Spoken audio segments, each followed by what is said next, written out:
Yuri Nassar, sou residente de hematologia e hemoterapia do Hospital Universitário Walter Cantídio, e hoje vou apresentar esse documento da Organização Mundial de Saúde, publicado recentemente, que traz um alerta e a necessidade, né, de extrema urgência de implementação do PBM nos serviços e sistemas de saúde mundial.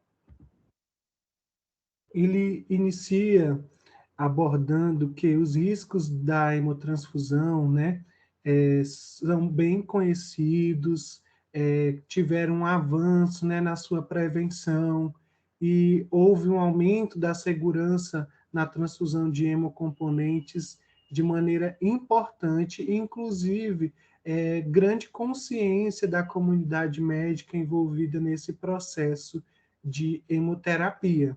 Porém, de maneira não síncrona, não houve um aumento e nem uma evolução quanto ao uso ideal do sangue.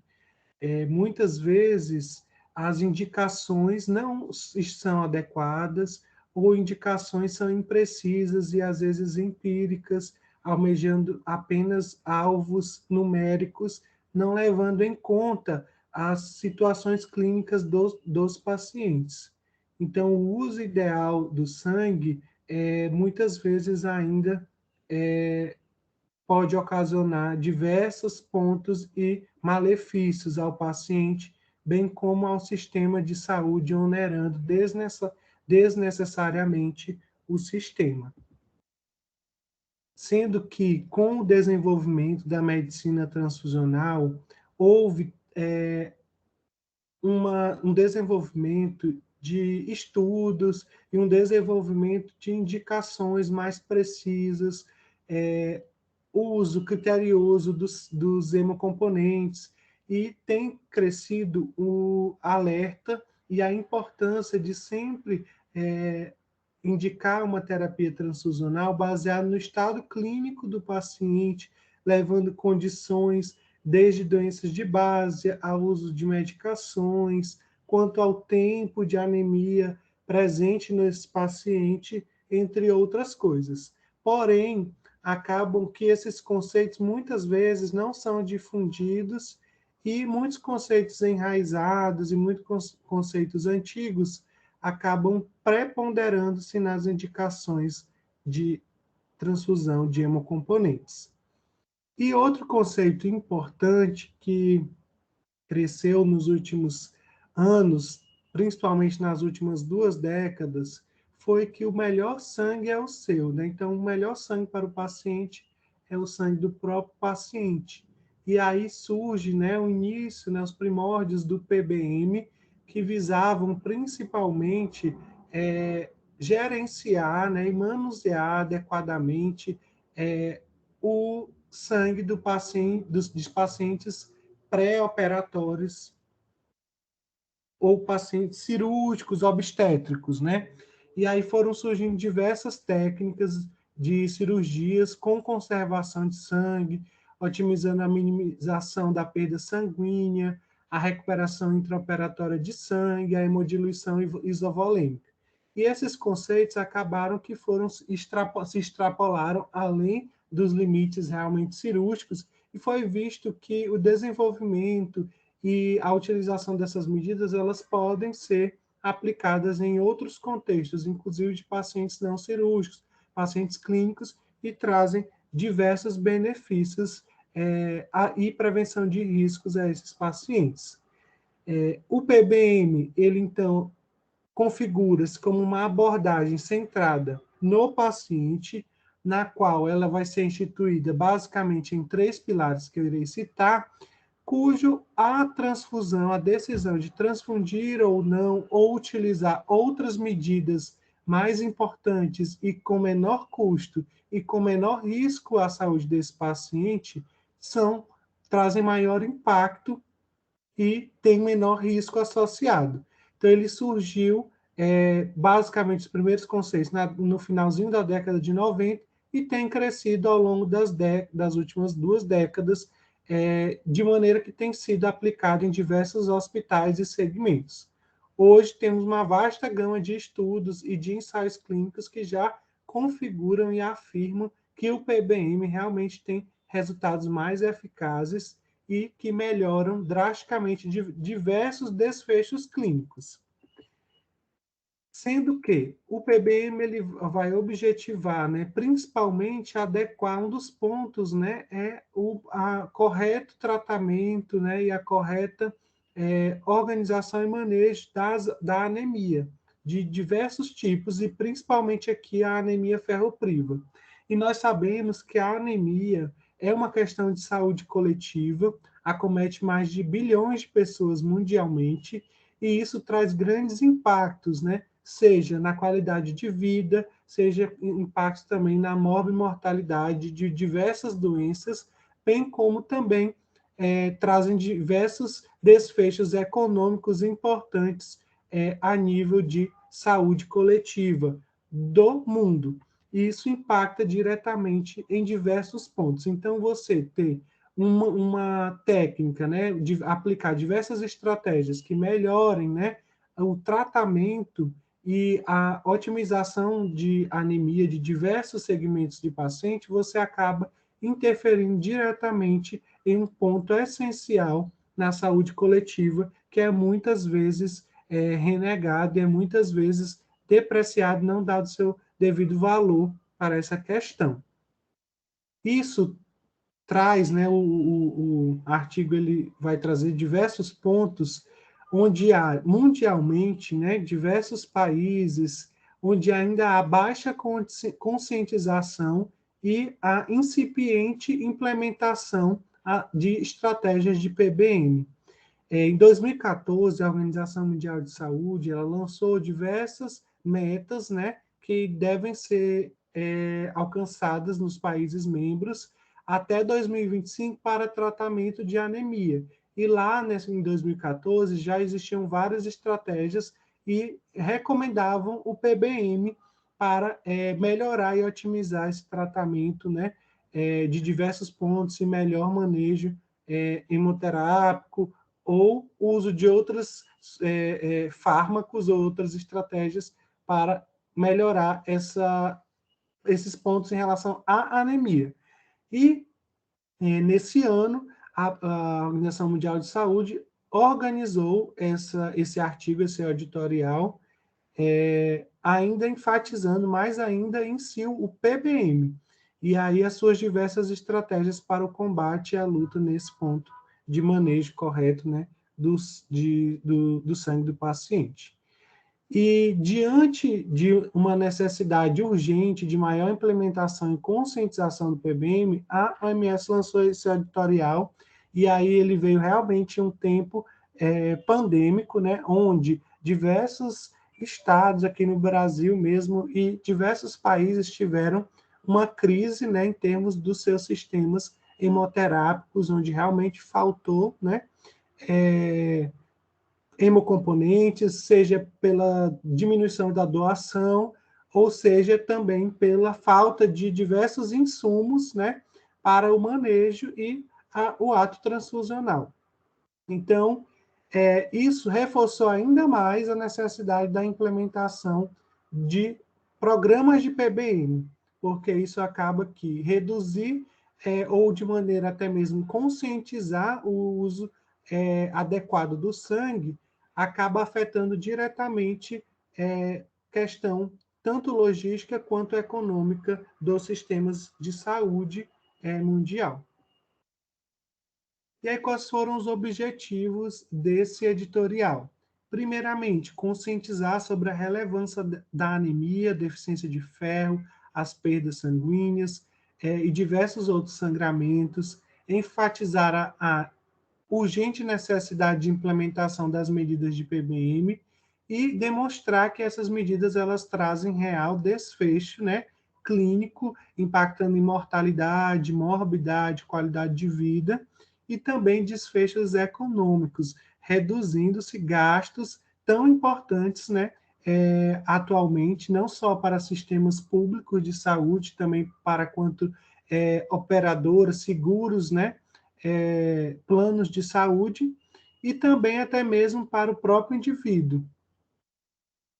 Anunciar as diretrizes para o desenvolvimento de implementação do PBM pela OMS, então foi um preâmbulo, né? A OMS, dentro dos próximos 2 anos, irá lançar diretrizes para a implementação do PBM, e esse editorial foi basicamente um introdutório, né? Reforçando e destacando a importância, a necessidade, alertando, né? Os sistemas mundiais, né, de diversos países membros para a implementação e a necessidade de implementação do PBM.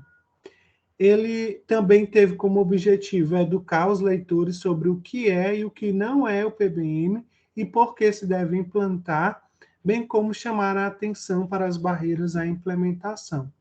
E aí ele destaca, né, o impacto mundial da anemia, destacando que há aproximadamente 2,9 bilhões, né, de indivíduos com anemia no mundo, sendo que aproximadamente, né, ele coloca acima de 80% desses indivíduos são devido a anemias carenciais, né, principalmente a anemia ferropriva, que está relacionada a diversos pontos, né, desde sangramentos, perdas, entre até mesmo carenciais alimentares.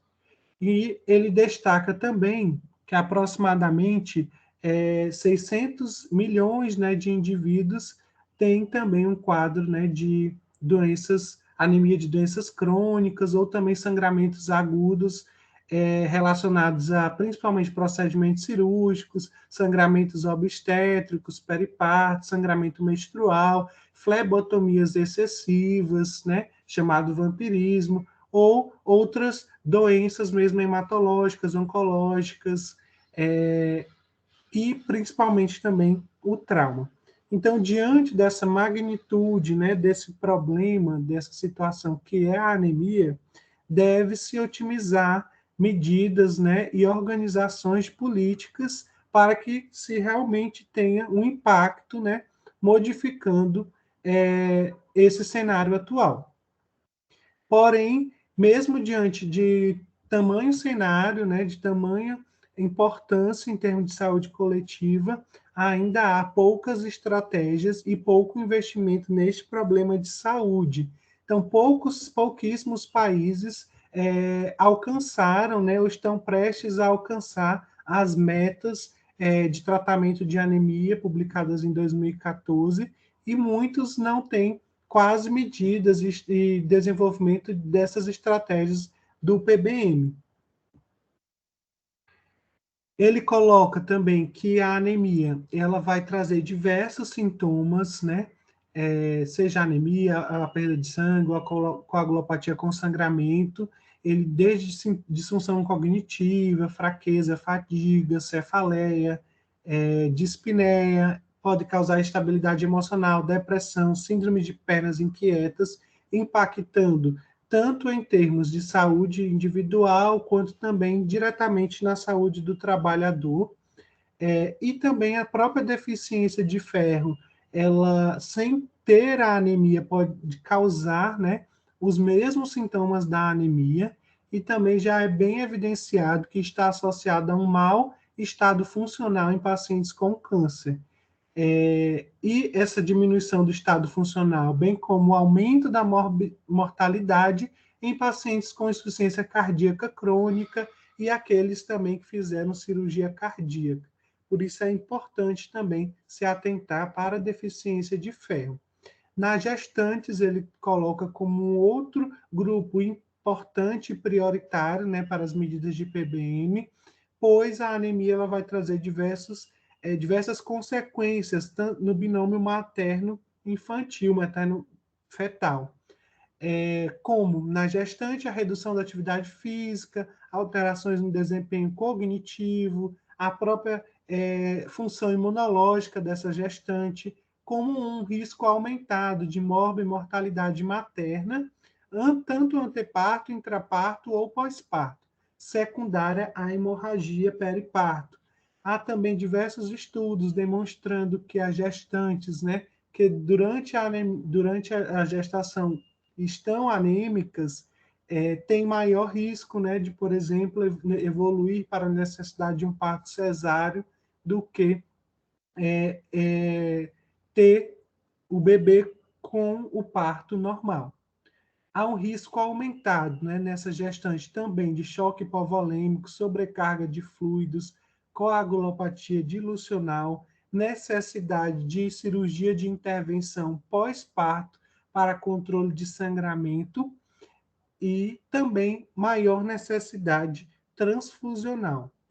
Em relação aos neonatos, né, o principal, né, ainda intraútero, é o crescimento da restrição intrauterina, bem como pós-nascimento, né, o bebê ele tem maior chance, né, de ter uma má alimentação, maior risco de infecção neonatal, maior chance de admissão em unidade de terapia intensiva, maior chance de necessitar de uma transfusão, risco de ter alterações neurocognitivas, aumento do risco de déficit de atenção e transtorno de hiperatividade ao longo da vida, aumento do risco de transtorno do espectro autista, nascimentos prematuros, baixo peso ao nascer e mortalidade perinatal. A anemia antes da cirurgia, né, em pacientes neonatos, está associada também ao aumento da mortalidade. Crianças e adolescentes, né, já é bem conhecido, onde há uma cognição prejudicada, um desenvolvimento cognitivo, e isso impacta diretamente, né, do desenvolvimento escolar, né, as crianças que têm anemia. Os pacientes cirúrgicos, que inicialmente era o grande foco, né, do PBM, eles já têm bem definido que os pacientes anêmicos, né, eles têm aumento da mortalidade, tem um tempo médio de permanência hospitalar maior, bem como maior risco de ir para UTI ou maior tempo de internação em UTI. E também diminuição na qualidade de vida. A transfusão, ela também é colocada como um fator de risco. Então, um episódio, né, uma necessidade transfusional, ou, na verdade, mesmo sem a necessidade, foi feita a transfusão, está associado a maior risco de morbimortalidade. E aí, essa associação, ela está relacionada de forma dose dependente, bem como os pacientes que necessitam de transfusão têm nitidamente maior tempo de internação hospitalar e maior tempo de permanência em UTI. Por isso é que diversos ensaios clínicos, né, eles objetivaram e começaram a organizar, né, basicamente nessas últimas 2 décadas, pesquisas que objetivavam demonstrar se a transfusão ou estratégia de transfusão restritiva teria maior benefício e maior indicação para diversos grupos e subgrupos de pacientes, né? E foi demonstrado efetivamente ensaios clínicos randomizados que demonstraram a falta de benefício, né, de transfusão liberal, bem como também o aumento a danos relacionados às transfusões, né? Então, tivemos um grande avanço em redução das transmissões infecciosas, porém, ainda estamos com grande chance, né, de desenvolver em uma transfusão reações imunológicas, né, alterações na própria coagulação, né, estimulando, às vezes, tromboses ou sobrecarga e sobrecarga circulatória. Então, isso o paciente ainda não tem como realmente ser prevenido com uma transfusão, e uma transfusão desnecessária acaba levando a uma dessas possíveis consequências. E aí o PBM, ele foi aprovado pela Organização Mundial de Saúde com uma estratégia de combate, né, e de melhora, principalmente em relação à anemia, em 2010, porém ele iniciou bem antes, né? As primeiras medidas iniciaram, os primeiros estudos iniciaram antes de 2010, mas em 2010 a OMS organizou e começou a indicar. O objetivo geral do PBM, basicamente, é melhorar os desfechos clínicos e cirúrgicos do paciente e também com grande foco em relação à economia de recursos de saúde, já que o desenvolvimento das medidas de PBM impactaram diretamente nos estudos de custo-efetividade, né? Diversos estudos foram desempenhados e realmente houve maior economia e economias muito importantes e significativas. O princípio central do PBM é o uso de todas as medidas possíveis para proteger e gerenciar o próprio sangue de um paciente, de uma maneira adaptada às necessidades do indivíduo. Então, em momento algum, o PBM tem como objetivo restringir a transfusão. Pelo contrário, o objetivo é sempre oferecer a melhor terapia disponível para o paciente. E aí ele se baseia em basicamente três pilares, né? São os três pilares do PBM, três princípios do PBM, que o primeiro vai ser justamente a detecção e o manejo, né, da anemia e da deficiência de ferro, otimizando principalmente a massa eritrocitária do paciente. O segundo vai ser a minimização, né, da perda de sangue e a otimização ao tratamento da coagulação, né, da coagulopatia relacionada a diversas condições clínicas, como no trauma, né, perioperatórias, entre outras. E também, o terceiro pilar do paciente vai ser otimizar, né, e estimular a tolerância da anemia. E aí essa a tolerância da anemia tanto para, em termos de educacional aos profissionais, quanto desmistificar, né, que você necessita transfundir apenas por determinados valores numéricos. Então, o paciente, às vezes, ele pode tolerar muito bem um quadro, né, um estado de anemia por muito tempo sem ter tantos efeitos significativos. Então, realmente, isso é um dos pilares, né? Então, ter uma maior tolerância à anemia. E aí, o PBM, ele teve esse estudo que a gente já até apresentou aqui. Eu não me lembro se fui eu que apresentei ou foi a Alexia. Eu acho que foi a Alexia que ele trouxe a experiência da Austrália, onde o país em si, ele tem um sistema público de saúde. Esse sistema público é totalmente integrado, eles têm diversos mecanismos, né, de indicadores, e há uma otimização, né, desses indicadores muito fácil em sistemas, e isso favoreceu com que trouxessem esses dados. E eles organizaram e estruturaram um serviço de PBM que foi implantado em todo o sistema público, né, de saúde da Austrália. E aí todos os hospitais do país implantaram o sistema de PBM. Isso inclui desde maternidades, desde hospitais voltados para atendimento clínico, cirúrgico, atendimento de câncer, né? Entre diversos, infantil, neonatal, diversos segmentos, né? E todas as medidas foram implantadas, eles organizaram diretrizes específicas e depois eles publicaram os resultados. E eles focaram principalmente em relação a alguns desfechos clínicos, de maneira geral, né? E também eles fizeram um estudo de custo-efetividade.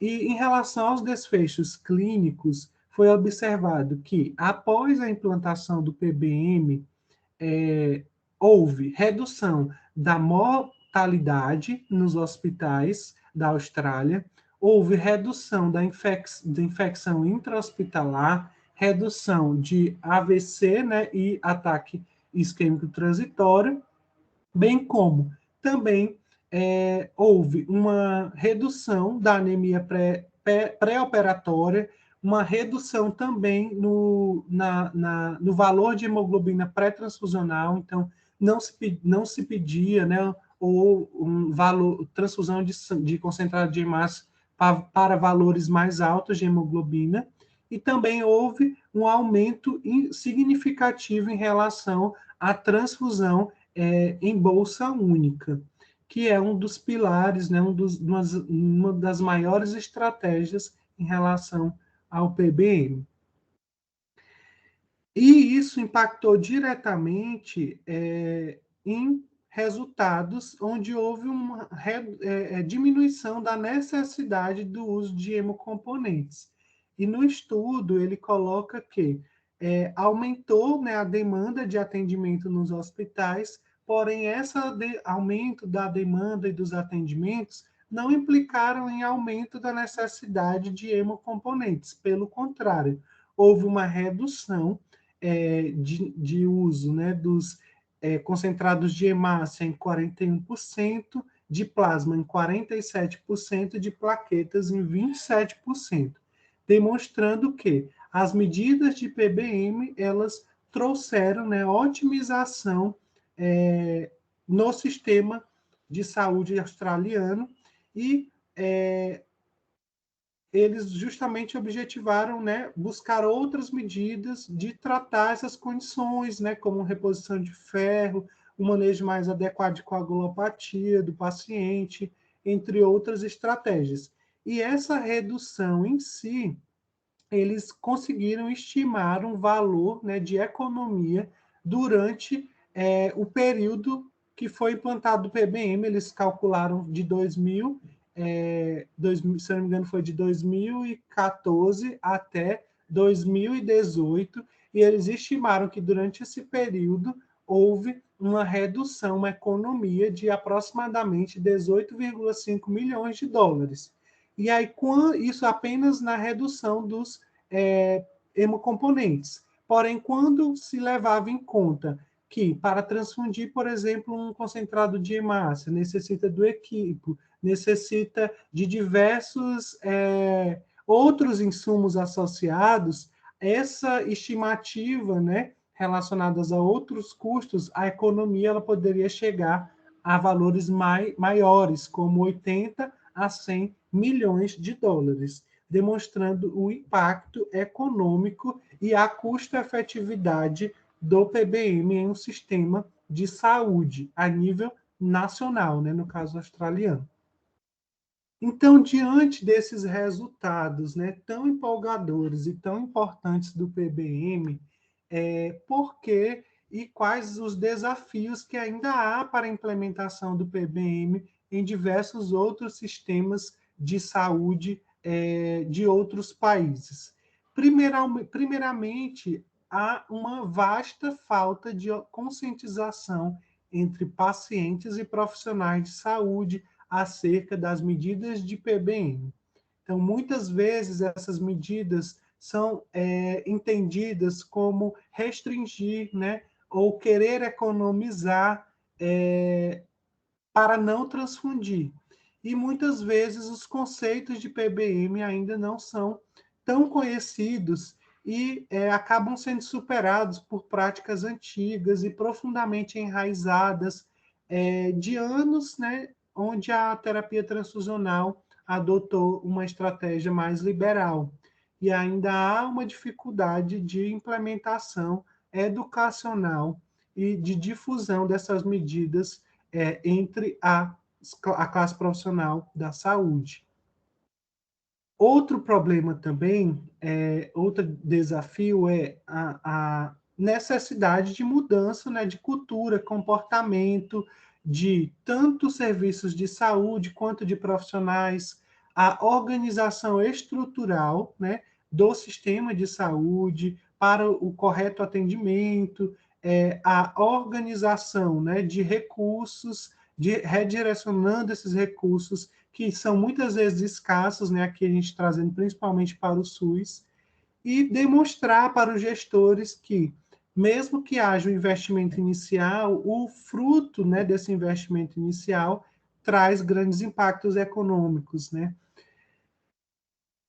Também, né, um desafio que ele coloca também, um desafio e ele coloca também como uma meta futura que os comitês de transfusão hospitalares que muitas vezes são centrados no produto, né, nos hemocomponentes, eles devem ser reestruturados dentro das unidades de saúde como comitês de PBM, com foco em gerenciamento do sangue. Então, as unidades transfusionais, os bancos, né, de sangue, eles realmente têm que se reestruturarem para que eles sejam promotores, né, tanto do PBM quanto das políticas educacionais, de conscientização, e não apenas para otimizar a liberação e organização desse processo de transfusão. Então, muito além do que era a função anterior das unidades transfusionais hospitalares, há um grande desafio pela frente em diversos pontos, em diversos hospitais que precisa realmente ser fortalecido. A OMS, ela criará diretrizes de implementação do PBM nos próximos 2 anos, e isso vai ajudar de maneira bem importante na implementação, e esse artigo foi importante para enfatizar esta problemática, né? Então, ela deve estar lançando nos próximos 2 anos as diretrizes de implementação nos serviços de saúde do PBM. E outro ponto importante, porque é importante distinguir o PBM e o conceito do ótimo uso de sangue, né? Primeiramente, que o PBM ele não tem como objetivo reduzir as transfusões de sangue ou restringir o uso da terapia transfusional ou qualquer outra terapia. Na verdade, o PBM ele tem como objetivo conscientizar e orientar, ofertando a melhor terapia para o paciente. Inclusive, a melhor terapia, em algumas situações, pode ser a transfusão, né? Então, ele não tem o objetivo de ir contra a transfusão. O outro ponto importante é que o PBM ele coloca, né, a importância do próprio sangue do paciente como um valioso recurso, muito antes de ser considerado uma alotransfusão. Então, ele trouxe essa importância da autotransfusão, onde pode ser realizada de diversas formas, né? E aí nos procedimentos cirúrgicos, né, a recuperação intraoperatória, ou o paciente ele pode, por exemplo, em um momento, acabar doando, né, seu próprio sangue para ser utilizado posteriormente no momento operatório, se necessário. Então, ele trouxe esse conceito importante, né? E o PBM e o uso ideal de sangue ajudarão a mudar o foco do produto ao paciente. Então, o nosso foco basicamente não vai ser na liberação e organização e otimização de hemocomponentes. E, pelo contrário, o foco deve ser sempre o paciente e não o hemocomponente. E o paciente, muitas vezes, pode ser que não necessite, naquele momento, do hemocomponente, e isso talvez seja melhor para ele. Quem se beneficiará do PBM e como? Ele traz essa mandala onde demonstra que os pacientes, de maneira geral, se beneficiarão com a implementação difusa, né, do PBM, gestantes, indivíduos, né, que sofrem de deficiências de micronutrientes ou sangramentos crônicos, né? Porém, isso é muito mais amplo, né? O PBM ele vai beneficiar tanto os hospitais que implantarem, pois isso reduzirá custos, reduzirá tempo de internação, reduz a permanência em UTI e reduz desfechos clínicos desfavoráveis. Ele ajuda, né? Ele beneficia nos sistemas de saúde públicas, né? O sistema de saúde público que realmente vem passando com diversas dificuldades, né? Financeiras, onde há uma organização e tentativa de sempre otimizar os recursos, bem como também ele beneficia as seguradoras de saúde, né, o sistema de saúde privado, né, onde também um dos focos principais, né, é a redução de custos. Então, tanto o sistema público quanto o sistema privado têm benefícios para a sua implementação.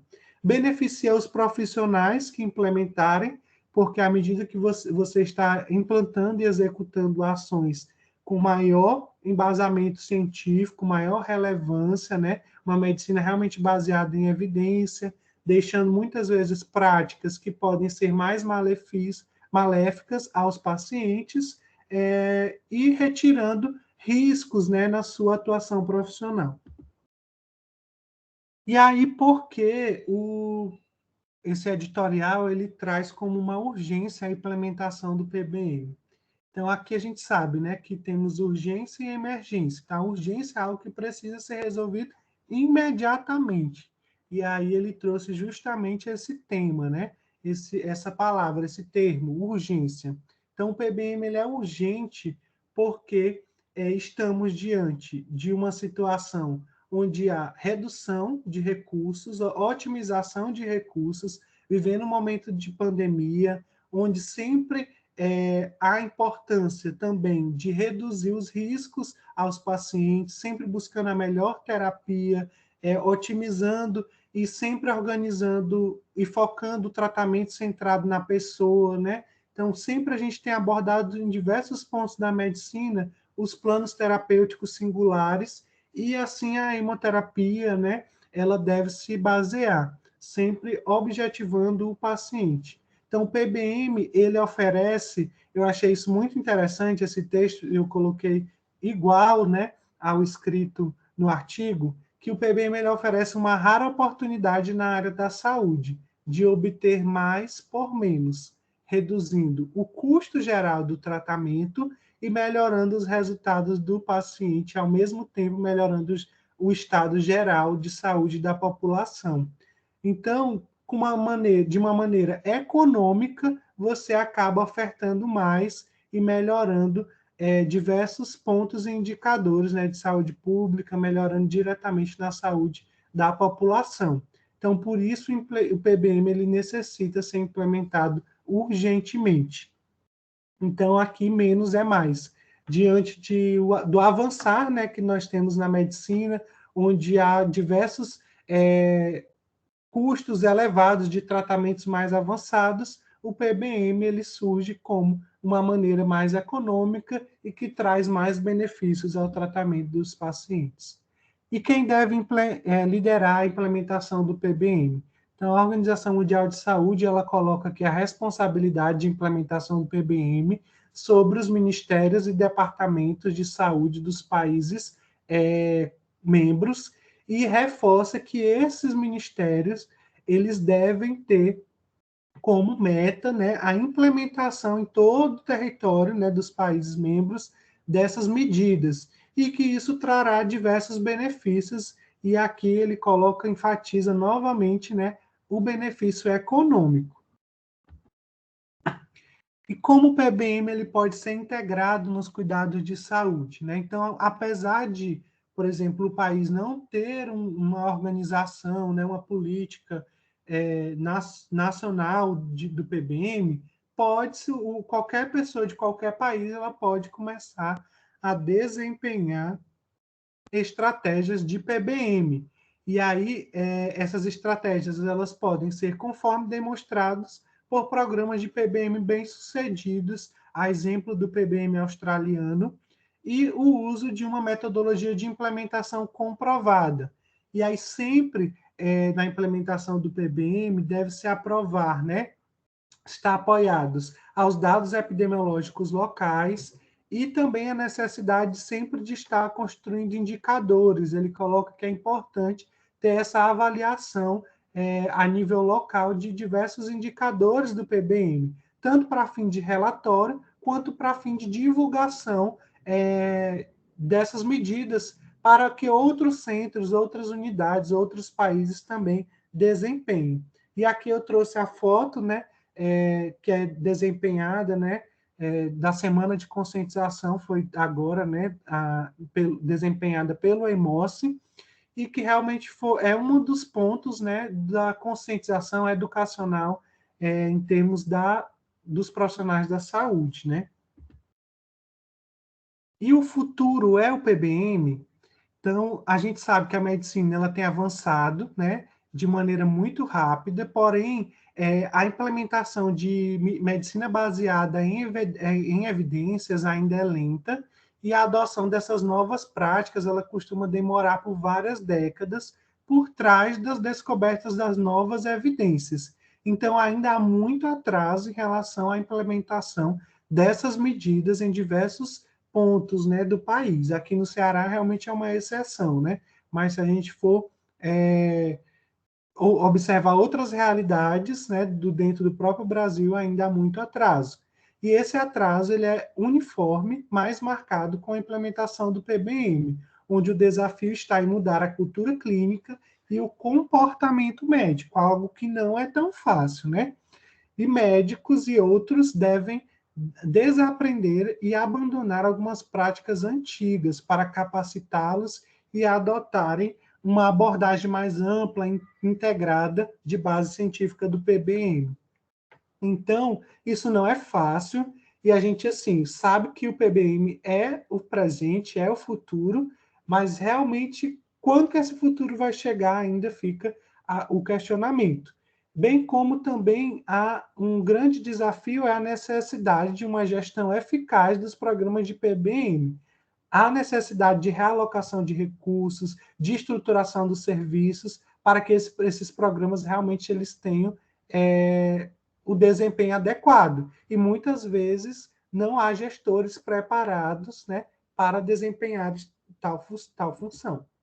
E aqui ele coloca, né, os impactos, né, diretamente e os diversos grupos que estão relacionados e que são importantes na construção do PBM. E aí a gente observa que é algo realmente multidisciplinar, multiprofissional e que deve ser encarado, né, tanto por hematologistas, oncologistas, diversos especialistas clínicos e cirúrgicos, por hospitais, né, sistemas de saúde, seguradoras de saúde, sistemas públicos de saúde, bem como também economistas, epidemiologistas, né, gestores de saúde e os mais importantes, né, os pacientes, as representações, né, as entidades dos pacientes envolvidos. Então, os impactos e os envolvidos são muitos para uma correta e importante organização de rede de PBM. E o que precisa ser considerado quando integrado o PBM em cuidados de saúde? É muito importante, a OMS ela enfatiza que há diversas alterações e diferenças regionais. Isso a gente pode ver no nosso próprio país, né, em termos estaduais, em termos macro-regionais, e imagine a nível mundial. E cada região tem uma prevalência e etiologias de anemia, perda de sangue, coagulopatia com sangramento, diversas, e isso podem trazer diversos impactos. Então, cada programa de PBM ele deve ser baseado principalmente em estratégias específicas para a população da região onde está inserido. E por isso é importante você realmente conhecer o ambiente, o local, né, onde você implantará essas medidas. E aí, para terminar, a OMS ela traz essa imagem, né, para chamar a atenção para a ação, onde todos os membros, né, os Estados-membros, eles devem organizar de maneira rápida, né, e estimular os ministérios, departamentos de saúde a adotarem medidas nacionais, estratégias nacionais de implementação do PBM. E isso fazendo com que haja realocação de recursos, né, para melhorar a saúde, né, a saúde coletiva desses indivíduos, diminuindo também os gastos em termos de saúde. Então é isso. Muito obrigado. E é um tema assim muito interessante, né? O PBM foi uma coisa que eu não conhecia, nunca tinha ouvido falar antes de entrar na residência de hemato, e fico triste por isso, né? Por nunca nem ter ouvido. Mas eu acho muito importante quem ouviu falar do PBM uma vez tem que realmente se comportar como multiplicador, né? e começar a retirar e tentar desenraizar nessas medidas e condutas tão antigas e muitas vezes deletérias e que impactam tanto na saúde do indivíduo quanto na saúde coletiva em termos financeiros e econômicos para os sistemas de saúde. Muito obrigado.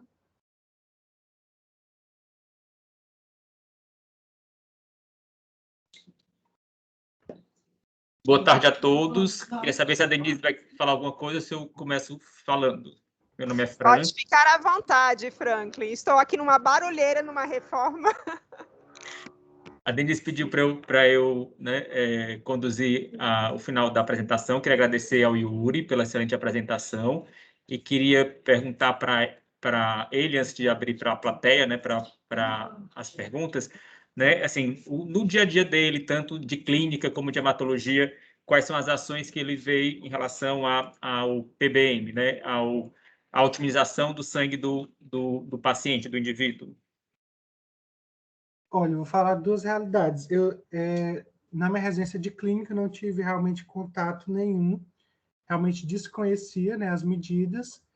Na residência da Imato, né, lidando no IMOSSE, né, e no hospital universitário, né, e principalmente a doutora Denise, né, abriu realmente o leque, né, de medidas que podem ser utilizadas, né, e a gente vê no hospital a implementação, né, da transfusão de bolsa única, né, e reavaliação desse paciente se necessita hemodinamicamente ou não, de nova bolsa. Outra medida é avaliar a real necessidade de terapia transfusional, né, mesmo um paciente que esteja, às vezes, com hemoglobina menor do que 7, então, se esse paciente tem uma anemia crônica, né, de longa data, às vezes a terapia com reposição de ferro, né? Então, sempre buscar esse manejo, lembrar das medidas, né, de tratamento aí das coagulopatias, né, no trauma, a coagulopatia no sangramento puerperal, as medidas perioperatórias, né, de otimização de massa eritrocitária do paciente. Então, o paciente que está em vigência de uma cirurgia eletiva, você deve, se possível, né, se tiver tempo para isso, otimizar para que esse paciente ele chegue com uma massa eritrocitária maior, né, no momento cirúrgico, bem como reduzir as perdas, né, durante esse momento cirúrgico. Aí nós temos disponível, né, no Walter Cantídio, o RIOS, né, que é a recuperação intraoperatória de sangue, onde há a reinfusão, né, do sangue perdido do próprio paciente, no paciente. Então, isso é um benefício muito importante. Outras medidas, né, importantes a nível já mesmo de sistema, né, é a implementação dos ambulatórios específicos, né, do PBM. Ontem, né, a doutora Denise até abordou, trouxe isso, né, demonstrando as diversas medidas a nível de gestão, né, estadual da Hemorrede, onde a implementação também do plantão, né, de sobreaviso do hemoterapeuta, onde qualquer profissional do estado do Ceará pode entrar em contato para tirar qualquer dúvida em termos transfusionais ou de outras medidas, né, em relação ao paciente. Um outro ponto importante do PBM também é a questão educacional, né? Então, isso eu acho que é um grande desafio, né, para quem vai implantar, iniciar do zero o serviço de PBM em qualquer instituição, que é a mudança, né, de concepção, a mudança de condutas enraizadas, né? Então, realmente necessita não só dos hematologistas encabeçarem ou da agência transfusional encabeçar essa mudança. Realmente necessita mudar quem está prescrevendo ou quem está solicitando o sangue. Então, é isso. São algumas medidas, né? Queria saber se alguém tem alguma pergunta para poder, algum comentário sobre a aula. Aí, se alguém tiver, é só abrir o microfone e falar.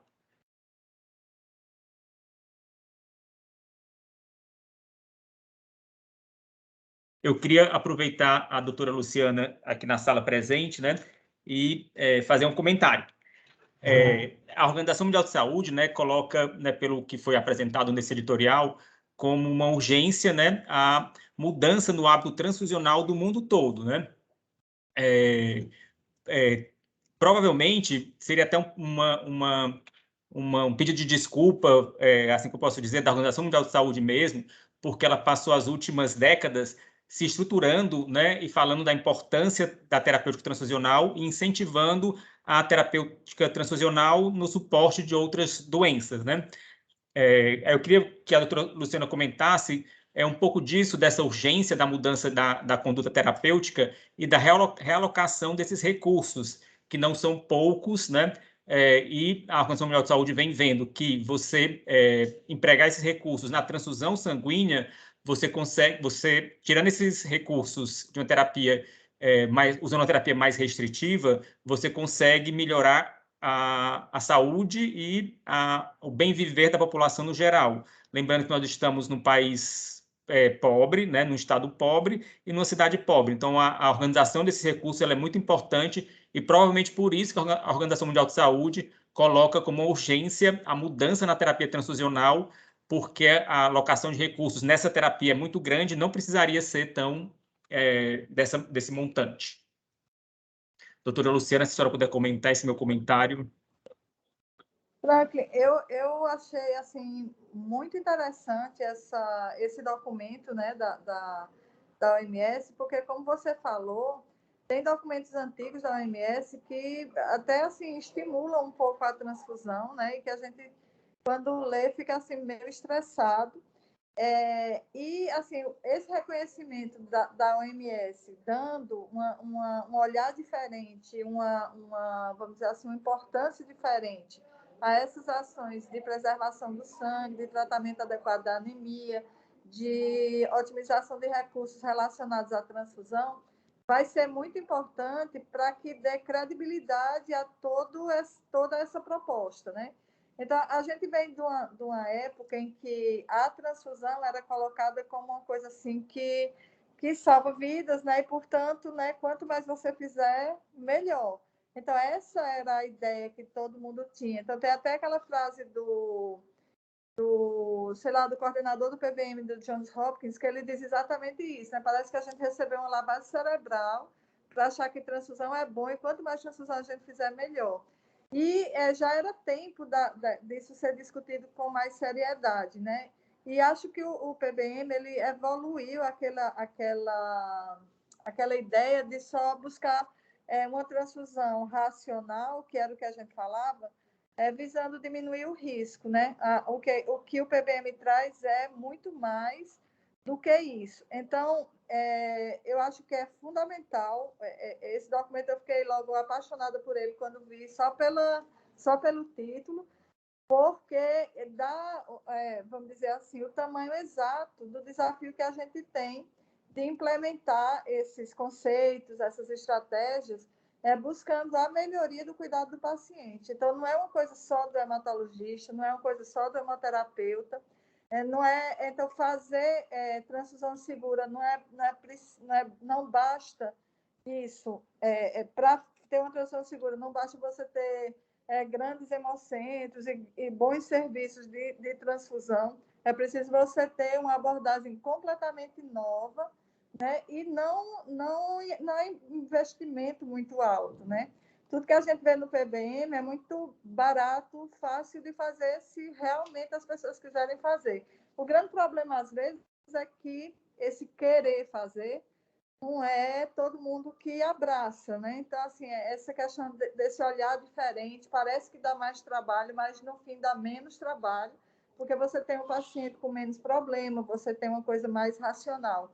E talvez a forma como a transfusão está organizada aqui para a gente, trazendo já para a realidade da gente.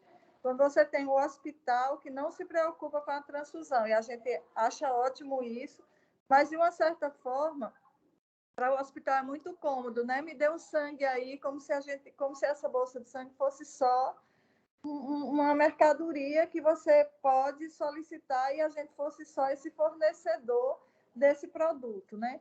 Então, essa mudança é muito urgente mesmo. Acho que Acho que aqui no Ceará a gente tem um ambiente muito favorável, porque a gente fala disso há muito tempo, né? A gente já tem essa pegada e esse olhar, o Hemocentro já faz isso, mas tem lugares em que isso ainda nem começou a ser tocado, né? Então, a OMS, acho que nesses próximos 2 anos, com essas diretrizes, com isso que eles vão lançar, a gente vai ter uma luz nova e a gente vai ter a dimensão exata do que é que a gente vai precisar fazer para que o cuidado mude, né? Para que o olhar do paciente que sangra ou que vai precisar sangrar num procedimento, né?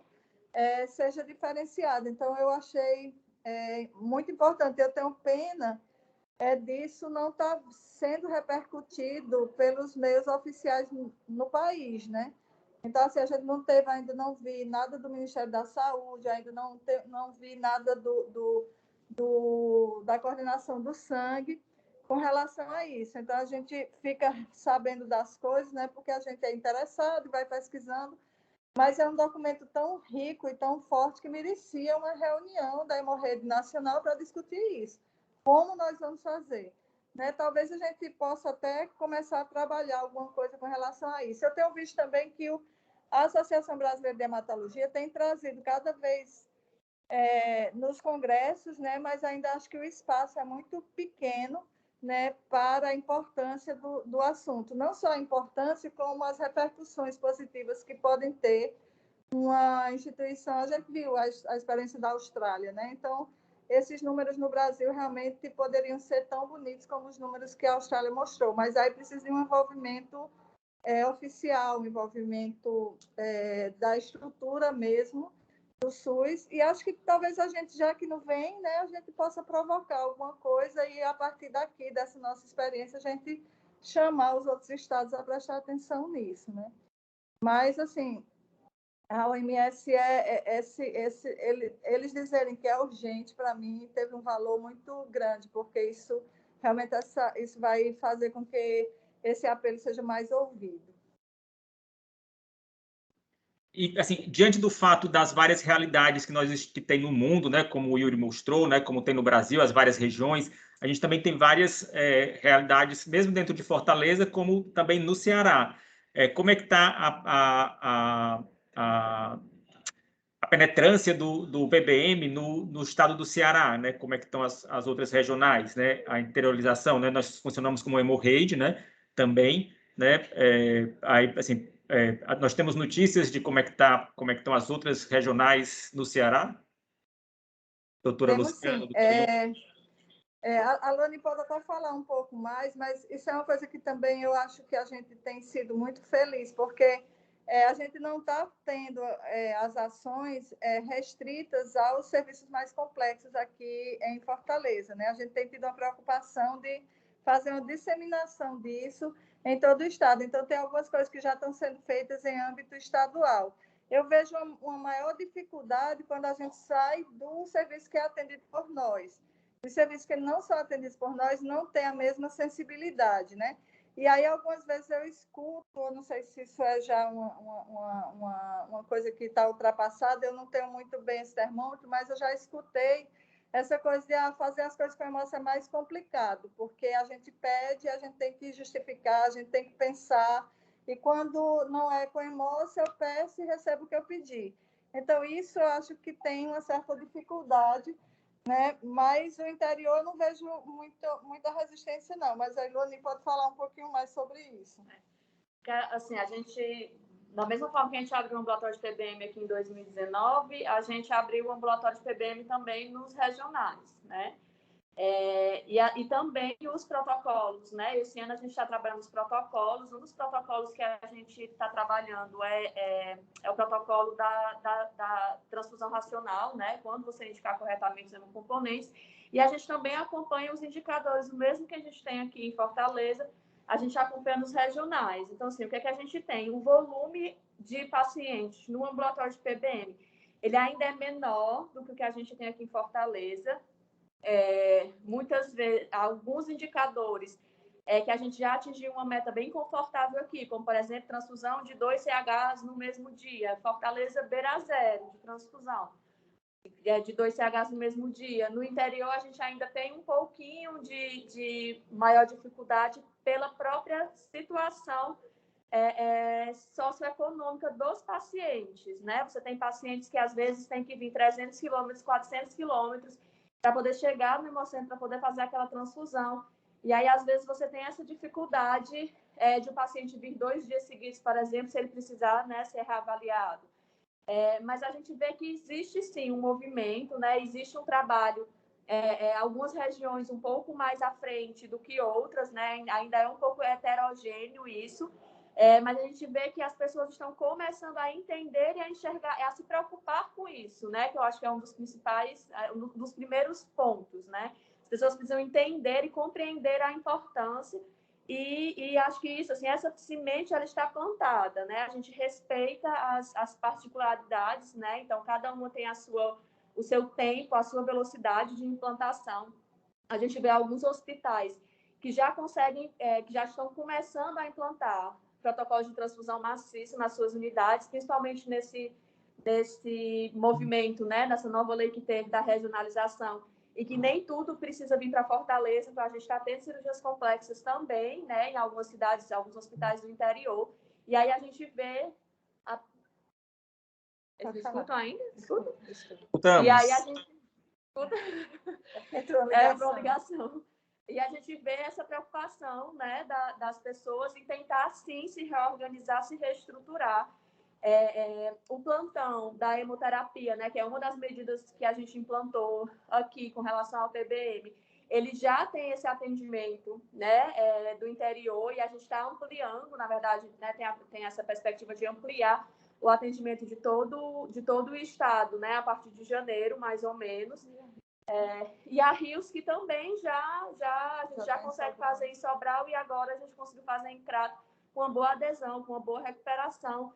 Então, assim, o movimento, né, assim, é um pouco mais heterogêneo, mas a semente está plantada, né? E aí a gente está começando a colher esses frutos, né? E aí também a gente não pode esquecer esse acompanhamento que você está fazendo, né, Franklin, com as agências transfusionais. Isso é uma disseminação importante, porque você não só pede, você monitora. Então, você diz assim, ó, isso aí está sendo feito, então isso, de uma certa forma, induz o interesse, induz a adesão, e acho que o papel do Hemocentro é realmente ser um indutor, né, da expansão, né, desses conceitos e desse modo diferente de pensar. Ontem a Suzana também estava na reunião do Comitê Transfusional do IJF, e se a gente não tivesse lá, eu acho que a gente não tinha, o PBM estava lá, entendeu? Então, o pessoal da anestesia, o pessoal do queimado, o pessoal da UTI, eles estavam falando numa propriedade, vamos fazer ferro para todo mundo, vamos... Então, assim, isso já saiu um pouco não é mais exclusivo, e não é para ser, mas o pessoal já tem uma certa, isso já está plantado como um interesse, e está plantado também como a forma correta de abordar, que eu acho que isso é mais importante. Porque para quebrar essa coisa, o hemócio é complicado. Não é que é complicado, é o melhor para o paciente. Então, a gente tem que pensar realmente no que é o melhor para o paciente. E como é que tá a situação na Secretaria de Saúde do Estado, assim, em relação ao nosso secretário de Estado, né, o doutor Gadelha, né, Marcos Gadelha, como é que está? Não, assim, a pergunta né, tem a história do Ministério, que não, o Ministério da Saúde, né, que não tem um programa forte, né, de PBM para todo o Brasil, né? Como é que está a conversa com o secretário de Estado?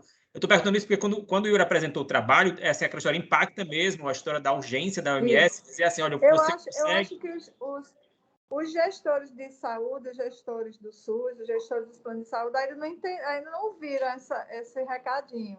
Eu acho que a gente precisava, por isso que esse ano a gente preferiu não fazer aquele curso para o prescritor, mas fazer essa disseminação mais, chamando a atenção que, falando com o pessoal do conselho, falando em outros ambientes, né, para a gente ampliar um pouco essa discussão. E a gente também está mandando um ofício circular para todos os hospitais atendidos pelo Hemocentro com o link do documento. Então, para a gente ver se o gestor abre o olho, né, os benefícios que ele pode ter a partir disso, né? No Estado, a gente tem uma portaria, né, que é a portaria de 2017, que já, assim, reconhece a importância do PBM. A gente não teve tempo ainda de conversar com o Marcos especificamente sobre isso, mas a gente já conversou com ele sobre ferro em gestantes, sobre anemia ferropriva, e ele tem uma sensibilidade muito boa para isso. Inclusive, pediu para a gente fazer alguns projetos, então eu tenho muita esperança, porque a Secretaria de Saúde do Estado, apesar de não ter vamos dizer assim, uma coisa muito forte, a gente não visualiza, mas a coisa forte da Secretaria de Saúde do Estado somos nós, EMOCE, né? E eles têm realmente deixado a gente trabalhar, né? Com muita, assim, a gente não tem tido nenhuma dificuldade em ampliar as ações, e isso está no nosso planejamento estratégico. Então, isso está pactuado com a Secretaria de Saúde, no planejamento estratégico da própria Secretaria e do EMOCE, um programa que a gente chama de Preserva Sangue, que é a implantação do PBM, concurso para residente, concursos periódicos. Então, isso com disponibilização do ferro. Então, isso está no planejamento estratégico da Secretaria, isso é reconhecido como ação estratégica, né, com metas e datas para serem implementadas. Então, isso eu acho que a gente está razoavelmente bem com relação a isso. Não é. E não tem é também agora o trauma, né? Que a Denise falou ontem, né? O grupo condutor do trauma tratando a hemorragia também está se estruturando, né? Para que a gente possa ter alguma coisa mais com amplitude maior a partir do ano que vem. Não são estratégias caras, são estratégias trabalhosas, né? Trabalhosas e persistentes, né? Mas eu acho que a senhora falou uma coisa muito importante, é que tanto o governo do Estado como a Secretaria de Saúde do Estado, né, em todas as suas gestões, né, eles permitem que o EMOCE, né, consigam trabalhar mais, né? Consiga ter autonomia no trabalho, né? E gerenciar essa parte da hemoterapia no Estado do Ceará, e talvez por conta disso que tenha uma excelente gestão, né? Eu queria agradecer realmente ao Yuri, né, a doutora Luciana, a doutora Luani, a doutora Denise, a todos os participantes. Saber se alguém tem algum mais comentário, alguém de outro estado ou de outra cidade que queira fazer, é só abrir o microfone e falar. Quiser fazer alguma pergunta ao Yuri, ou se o Yuri quiser falar algum comentário final. Boa tarde. Fabiola Alencar, aqui de Crato. Engraçado, eu sou apaixonada pelo PBM e sinto que isso é uma questão realmente de educação, é um trabalho de formiguinha que dificulta muito, mas quando todos os médicos responsáveis por esse trabalho de zelar pelo sangue, de saber a importância, a economia que causa, a melhora para o próprio paciente. Então, assim, na hora que todos esses hospitais maiores, de grande porte, que tiverem que os médicos tiverem essa consciência, tiverem a oportunidade de participar de um bate-papo, de um encontro, de uma live, discutindo o PBM, isso vai cada vez mais se intensificando. Eu vejo aqui, por exemplo, a Rios superou as nossas expectativas, né? E é um hospital que realmente tem uma demanda que está crescendo e que, a partir desse hospital, ele pode ser a divulgação maior pode ser a partir dele, que tem essa consciência já com os médicos que trabalham lá no hospital. Eu acho que isso poderia ser um trabalho itinerante em todos os hospitais, a partir do EMOCE, entendeu, doutora Luciana? Como a mola mestra dessa difusão, dessa transformação é o Hemocentro, ele deve tomar as rédeas mesmo, ir para frente, discutir através dos comitês, é outro espaço que muitas reuniões que a gente faz, não tem muitos médicos, mas tem os seus representantes que podem levar, podem discutir, enfim. Então, é uma questão de tempo. Eu acho que o Ceará está, como sempre, em destaque nessa questão do PBM. Tem valorizado, tem discutido, tem infundido, né? Isso tem melhorado já. Eu só tenho que parabenizar e ter orgulho de fazer parte dessa equipe. Eu posso? Boa tarde, gente. Eu acho que aqui deu uma acalmada na batedeira. A gente está numa reforma aqui do lado da unidade de hemoterapia do HU. Eu estou aqui hoje. Mas eu queria só comentar algumas coisas que eu acho que vocês já comentaram também, mas eu queria reforçar o que aconteceu dentro do HU e da maternidade escola a partir das ações, né? A gente trabalha o PBM dentro dos dois hospitais desde finalzinho de 2014, comecinho de 2015. O trabalho inicial é um trabalho mais árduo, um pouco mais sofrido, mas aos poucos aquelas coisas que a gente acha que estão longe da nossa realidade vão virando coisas culturais. Então, o que a gente tem que fazer realmente é começar e persistir, né? A hemoterapia não é uma especialidade muito fácil, né? Loni já está se deparando com os desafios de conversar com as equipes médicas, né? Que é essa interface da hemoterapia com a equipe médica, é uma interface, às vezes um pouco sofrida, mas extremamente necessária. E o nosso papel como hematologista, como hemoterapeuta no PBM é principalmente educação. É trazer o que tem de melhor na literatura para uma segurança maior do paciente e conseguir que aquelas coisas escritas ali ou divulgadas no restante do mundo sejam implementadas nos nossos serviços. Como a doutora Luciana falou, a grande maioria das ações de PBM são ações sem custo, né? Com custo muito baixo. Então, é muito mais a decisão de se implementar o PBM do que realmente a necessidade de aumentar o custo relacionado às diversas atividades dentro do hospital. E entendendo que, no final das contas, se eu consigo cuidar do sangue do paciente, consigo manejar melhor meu paciente, ele vai ser menos exposto a complicações diretamente relacionadas às transfusões, que a gente conhece como reações transfusionais, mas também outras complicações que não são lembradas como reações transfusionais, como infecções que são mais frequentes no paciente transfundido, trombose venosa profunda, que é mais frequente no paciente transfundido. Então, são todas situações que vão levar a um aumento do tempo de internação hospitalar e aumento da morbidade e mortalidade dos pacientes. Então, é uma abordagem necessária para o paciente, mas necessária e muito, como a MS falou, como o Yuri mostrou hoje para a gente, para a gestão de custos em saúde. Eu estava comentando antes da aula, tem 10 anos, né, gente? Tem, na verdade, mais de 10 anos em que a primeira vez a OMS falou sobre PBM. E a gente vê tão poucas ações sendo implementadas no Brasil, né? Então, é até dolorido, né, a gente ver um negócio desse, sabendo que é uma proposta que vai diminuir custos, vai melhorar os recursos na área da saúde, que é tão carente, vai melhorar o desfecho dos pacientes, e a gente não consegue ver a mobilização para que isso aconteça. Eu sou muito grata mesmo fazer parte do EMOSSE, fazer parte do Hospital Universitário, da Maternidade Escola, que entenderam o PBM como sua responsabilidade, e que fazem PBM todos os dias, aos trancos e barrancos, às vezes, porque às vezes não é tão simples, mas foram criadas soluções ao longo dos anos que permitiram, como eu mostrei ontem naquela aula, né, do CREMEC, a redução do número de transfusões no estado do Ceará, no número de transfusão de concentrado de hemácia, a redução, provavelmente, da morbidade dos nossos pacientes. Infelizmente, esses dados a gente não tem, né? Talvez um dia a gente consiga. Yuri vai estudar, né, Yuri, o PBM dentro da maternidade escola, no seu mestrado, e a gente viu também o quanto que a gente conseguiu mexer no cuidado do paciente.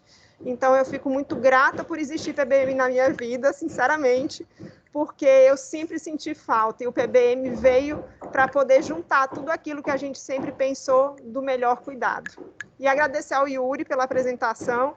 Espero que, Yuri, você fique cada vez mais apaixonado pelo tema, que o que a gente precisa nessa vida é gente fazendo PBM, né? Muito obrigada. Obrigado. Não, vou levar para o meu estado, viu? Muito bom, é isso mesmo. Então, todo mundo vai levar para o seu cantinho para a gente ter o PBM no Brasil inteiro. Obrigada, gente. E até a próxima quarta, né? Tchau, tchau. Tchau.